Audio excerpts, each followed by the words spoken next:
Nah, yang pertama para jamaah, aktivitas tidur yang bisa menyebabkan seseorang rezekinya sulit, hutangnya menumpuk, jualannya sepi, usahanya enggak lancar, adalah tidur setelah waktu subuh. Assalamualaikum warahmatullahi ta'ala wabarakatuh. Kaum muslimin dan muslimat dimanapun Anda berada yang selalu saya doakan, semoga Allah subhanahu wa ta'ala memanjangkan umur Anda semua, panjang umur fitoatillah, dalam keadaan taat kepada Allah, dalam keadaan taat kepada Rasulullah, dalam keadaan sehat walafiat, istiqomah, dan selalu istiqomah, dalam melakukan amalan-amalan kebaikan. Alhamdulillah dengan izin Allah, kita bisa berjumpa dalam risalah ini, semoga perjumpaan kita adalah pertemuan yang diridhoi oleh Allah subhanahu wa ta'ala, pertemuan yang membawa kebaikan, pertemuan yang membawa perubahan, dalam ekonomi Anda, dalam keluarga Anda, dalam kehidupan Anda, amin ya robbal alamin.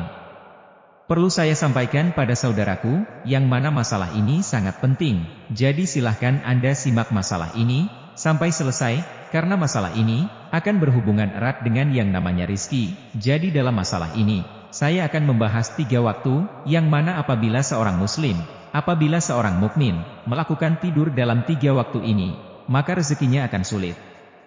Ketika dia punya hutang, hutangnya akan susah lunas, ketika dia berjualan, jualannya akan susah laris, ketika dia punya usaha, usahanya akan susah maju, pada waktu apa saja tidur yang bisa menyebabkan orang itu fakir. Atau orang itu tetap hidup dalam lingkaran kemiskinan.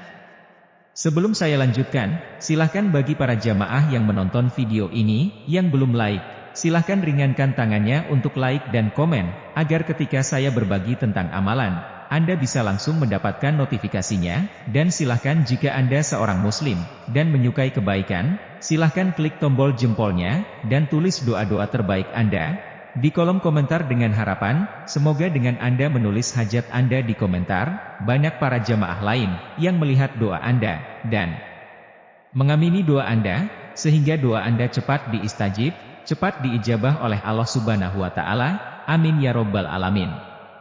Jamaah yang dirahmati oleh Allah, yang namanya rizki seseorang seperti dalam Al-Quran, Allah berfirman bahwa Allah subhanahu wa ta'ala itu, sudah menjamin rezeki semua makhluk Allah yang berada di atas bumi, sudah dijamin, mau itu pria, mau itu laki-laki, sudah dijamin oleh Allah terkait rezekinya.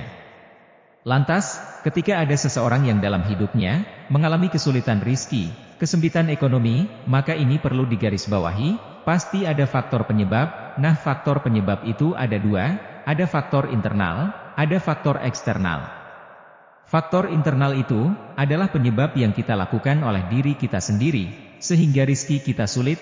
Faktor eksternal adalah misalnya, rezeki kita diganggu oleh orang lain.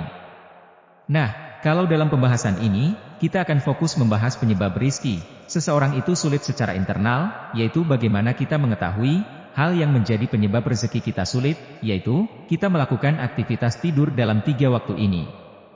Nah, tidurkan bahasanya, masa sih Ustadz, tidur bisa menjadi penyebab rizki seseorang itu sulit?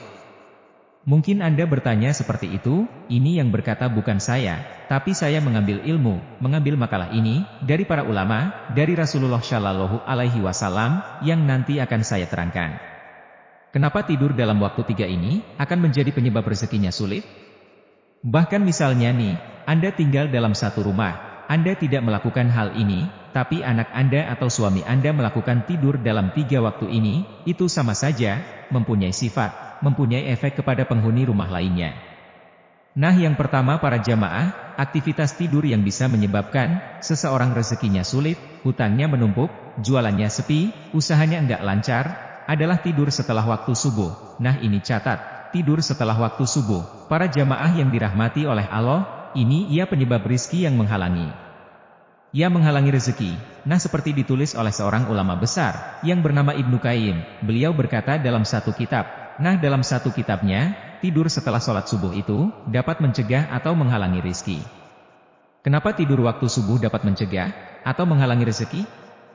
Karena pada waktu subuh, adalah waktu yang sangat mustajab, untuk mencari rizki, dan pada waktu subuh ini, para jamaah, adalah waktu, bagaimana Allah membagikan rezeki kepada hambanya, waktu kismatil arzak. Maka karena pada waktu subuh, adalah waktu yang sangat mustajab, waktu Allah membagikan rezeki kepada hambanya, maka tidur setelah waktu subuh itu makruh, kecuali ada penyebab atau keperluan, nah jadi perlu digarisbawahi. Misalnya, karena mungkin Anda sakit, atau Anda habis lumpur ini sudah ngantuk banget, Ustadz gimana saya misalnya, dari semalam lembur kerja? Nah karena ada sesuatu penyebab, atau keperluan, maka itu tidak apa-apa, tapi, usahakan Anda jangan sampai tidur setelah waktu subuh. Misalnya, bapak-bapak nih habis pulang dari masjid salat subuh, baca zikir, melakukan banyak amalan, ya buat kopi setidaknya Anda diniati buat kopi, ya Allah saya niat buat kopi, agar saya tidak ngantuk, dan tidak tidur setelah sholat subuh, buat kopinya itu ibadah, di situ, fatur rizki pintu rizki itu, akan terbuka lebar. Misalnya ibu-ibu nih, nah Ustadz, kalau saya habis salat subuh kan masak, nyiapin keperluan anak, nyiapin keperluan suami, enggak sempat zikir. Ini gimana Ustadz? Nih, saya jelaskan, yang namanya ibadah kepada Allah Subhanahu wa Ta'ala itu, bukan hanya salat, bukan hanya baca sholawat, bukan hanya puasa. Misalnya, Anda seorang istri pagi hari masak, nyapu, ngepel, itu diniat ibadah, itu menjadi ladang pahala, yang fatur rizki yaitu membuka pintu-pintu kebaikan. Anda misalnya seorang istri, mau nyapu pagi-pagi, nih diniati ya Allah saya niat bersih rumah, saya niat menyiapkan makanan, untuk anak dan suami saya. Yang baik-baik itu, akan menjadi hal yang menjadi penyebab rizki Anda itu akan terbuka lebar. Kemudian, alasan kenapa kita jangan sampai tidur setelah salat subuh. Karena Rasulullah Shallallahu Alaihi Wasallam pernah bersabda, beliau berdoa seperti ini, Allahumma barikli ummati bukuriha, ya Allah berkahilah umatku di waktu paginya. Nah, Rasulullah kan berdoa seperti itu, kemudian kita sebagai umatnya, ketika selesai salat subuh, kok malah tidur misalnya, ya udah nggak kebagian doanya Nabi Muhammad Shallallahu Alaihi Wasallam, tidak kebagian doa dari Nabi Muhammad, di mana Nabi Muhammad mendoakan keberkahan bagi umatnya di waktu pagi. Kemudian dalam kitab lain, kenapa kita jangan sampai tidur setelah sholat subuh? Wa minal makruhi indahum anamu Islam, kenapa waktu tidur setelah sholat subuh itu dimakruhkan atau dilarang?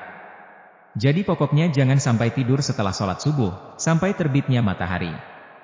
Misalnya Anda sudah ngantuk banget lah, itu dipaksa sejenak untuk bagaimana tidak memejamkan mata, nah setelah matahari terbit, ya kemudian Anda sholat duha, mau istirahat, silahkan istirahat, karena pada waktu tersebut, ya waktu setelah salat subuh ila tulus syamsi, adalah waktu ghanimah, waktu yang mengandung kekayaan. Yang kedua, tidur yang dapat menyebabkan seseorang itu rezekinya sulit, adalah tidur setelah salat asyar. Nah ini biasanya, waktu asyar itu kadang ngantuk, gitu ya kemudian kita tidur. Misalnya Anda biasa tidur setelah waktu sholat asyar, jangan sampai lagi tidur setelah salat asar. Barang siapa yang tidur setelah sholat asyar, bukan hanya rezekinya sulit, tapi dia bahkan bisa kehilangan akal sehatnya. Ketika akal sehatnya hilang, ya lupa siapa-siapa kecuali dirinya sendiri. Nah ini waktu asyar itu, waktu yang sangat mustajab. Kalau saya biasanya waktu asyar itu, membaca zikir baca wirid seperti baca syalawat, baca asmaul husna, baca zikir-zikir sampai maghrib, ya kan pokoknya jangan sampai tidur. Jujur setelah salat asar, kalau rezeki Anda ingin lancar, hutangnya cepat lunas, lakukan zikir jangan tidur. Kemudian waktu yang ketiga, yang mana waktu ini Anda jangan sampai tidur, yaitu setelah salat maghrib, sampai salat isya. Jadi dimakruhkan, dilarang bagi seorang mukmin, yang rezekinya ingin lancar, yang rezekinya ingin barokah, yang badannya ingin sehat, yang ingin segala hajatnya dikabulkan oleh Allah, itu jangan sampai tidur. Kalau bisa, dari asyar sampai ke isya ini, nyambung amaliyahnya, habis asyar jangan tidur, zikir sampai maghrib, baca surat Al-Waqiah misalnya, kan sampai isya, nah itu bisa Anda lakukan sebagai upaya, ikhtiar langit fatur rizki, membuka pintu rezeki, membuka pintu kebaikan, hajat terkumpul, hutang lunas. Yang melunasi Allah Subhanahu wa Ta'ala, dengan ikhtiar seperti jalur langit, yang diajarkan oleh para ulama, oleh Rasulullah Shallallahu Alaihi Wasallam, semoga bermanfaat, diingat-ingat sampaikan ke keluarga Anda, sampaikan ke anak Anda, sampaikan ke suami Anda, untuk tidak melakukan tidur pada 3 waktu ini, pagi hari setelah salat subuh, setelah salat asyar, setelah salat maghrib, sampai salat isya. Itulah yang bisa saya sampaikan, semoga bermanfaat, silahkan simak risalah saya yang lain, semoga bisa membawa perubahan dalam hidup Anda, sehat, berkah, Sukses. Wassalamualaikum warahmatullahi wabarakatuh.